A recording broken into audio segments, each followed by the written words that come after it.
اللہ نے انسان کو بنانے کا ارادہ کیا تو کوئی بھی فرشتہ زمین سے مٹی نہ لا سکا، تو اتنے میں حضرت اسرائیل علیہ السلام فرمانے لگے، اے اللہ اس کام کو میں کروں گا۔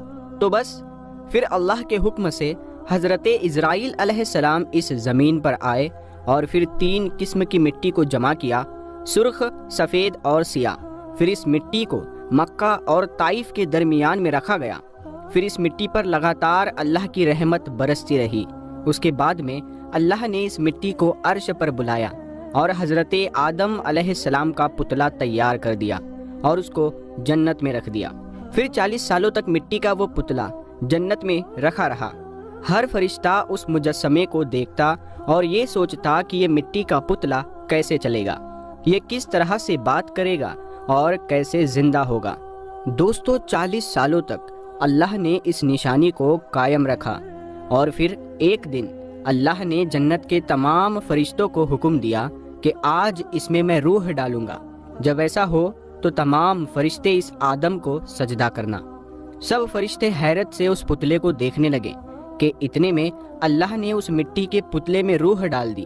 جیسے ہی اللہ نے اس میں روح ڈالی تو حضرت آدم علیہ السلام نے ایک زوردار چھینک ماری اور اس طرح سے وہ مٹی کا پتلا زندہ ہو گیا اور اس میں جان آ گئی۔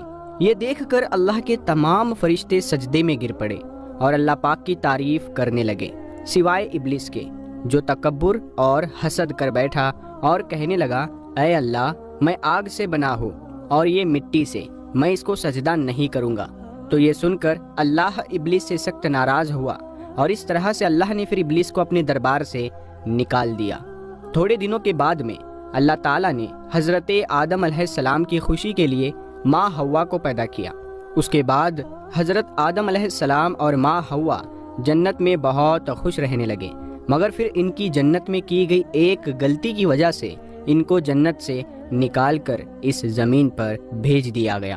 تاریخ نے لکھا ہے کہ جب آدم اور بی بی حوا علیہ السلام اس زمین پر آئے تو 200 سالوں تک ایک دوسرے سے جدا رہے اور اللہ سے معافی مانگتے رہے۔